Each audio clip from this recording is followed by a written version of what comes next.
Hello, it's Heather And Elena. from the local lowdown, and we're here with Power Creep at Main Street Studios. First, if you guys would like to introduce yourselves and then what you play in the band. Hello, I am Tyler Will, and I play guitar and I sing.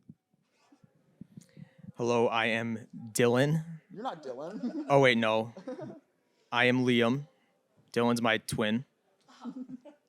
I play drums. And then there's Hello, I'm John. I play bass guitar.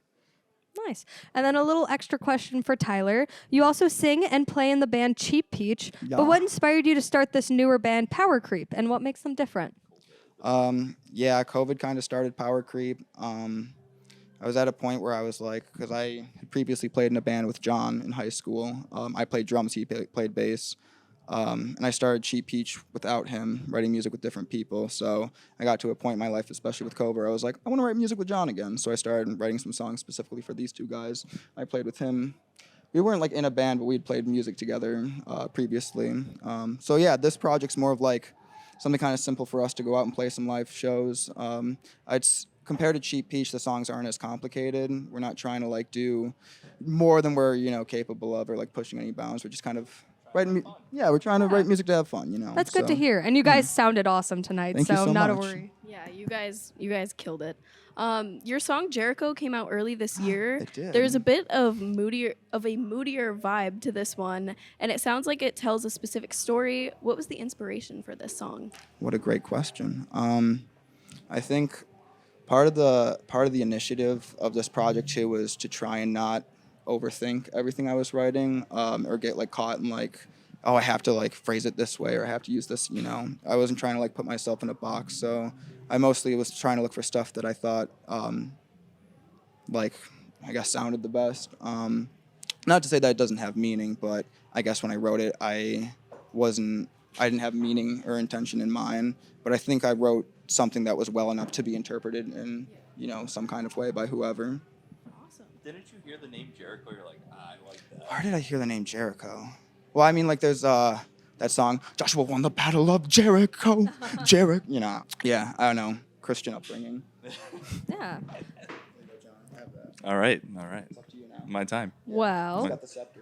speaking of releases, the cover art of each single you guys have released has had a statue on it. Is there any particular reason, any sort of reasoning for the Go theme? back to me. I'm sorry. I really got into like making like weird, I guess you can call them collages, on this like random website called Pixlr, where I would just like grab photos off the internet and splice them together in some kind of way. And I'm really inspired by the band Protomartyr and the kind of like art covers and like promotional stuff they do around with their material. It's very like almost like Greek or Roman-esque in a way. It's really interesting. So yeah, that's kind of where the statue idea came from, and then kind of like blending it between landscapes. I don't know. It's just there's a local collage guy. I can't think of his name. I can like see his Instagram handle in my head, and I can't. It's like CTRX something. But I think he's in Carpool or Fernway, one of those bands. But he does like collages that he posts all the time on Gotcha. Instagram, and that like really inspired me to do like approach art in that kind of way. Yeah, that's awesome. I feel bad I can't remember who it was, but like Yeah. I can like see it in my head. If you find it, let us know. Yeah, I'll link it to you guys. Yeah. So on the bill tonight, we're switching the mic over. On the bill tonight is also Pale Hell, who you guys have performed with before. Were you excited to see them on the bill, and what is it like working with them? I guess that was also not a question for you because you weren't at the show that they played with. No, it's not a question for me exactly, but we did listen to them on our way here, and we were worried that we wouldn't really fit in here with the bill because both bands are pretty heavy, kind of like hardcore in a way, and I guess we can play kind of hardcore in a way, but our sound isn't exactly that, so we were a little worried that we wouldn't get a good crowd reception, but it was pretty awesome. Like everyone was nodding their heads, everyone was, it was a good crowd, yeah. Yeah, your guys' set was awesome. I personally loved it. I am pumped to see Pal. Mm-hmm. Yeah. I'm excited to see Adelwood too, yeah. Yep, they're next too. So you played at BJ's last year, but this is your first time playing at Main Street Studios. How was it performing at Main Street Studios tonight and just playing in Fredonia again? John, you want to answer that?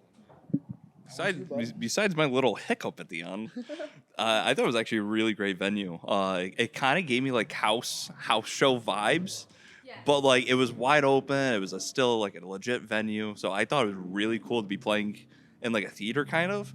I thought it was wide open. Everyone's standing on the same level. You're not up on a stage. It reminded me of a YouTube video that Pyle did. Not Pyle. Joyce Manor. Joyce Manor played in like a legit crowd, and it was so cool. And yeah, surrounded. Yeah. What'd you think?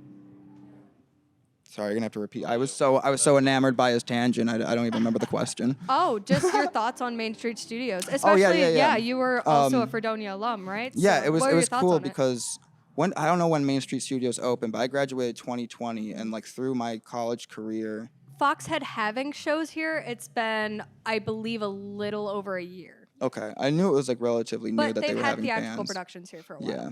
Okay. Yeah. But yeah. So this wasn't like a place we could play shows at until I graduated. So it's cool that this is now like a space for the scene because like that's important too. There's the house venues like close down all the time. So it's either BJ's or whoever can manage a space. So it's cool that Fredonia has this now. All right. Now, we've gotten all the informational questions. Guys, do you have any upcoming releases or shows or anything that we should be notified about? Anything in the works? We have a show next week at Amy's Place, I know, which is on Main Street. I think they also call it Area 54 or something. We're playing there next week. And we have 2 songs we're hopefully releasing before the end of the year. But we'll see. Well, it's been great having you guys, and thank you so much for talking to us. It's been Elena And Heather. from the Local Lowdown, and we'll catch you in the next interview. Thank you so much for having us. Bye. So long.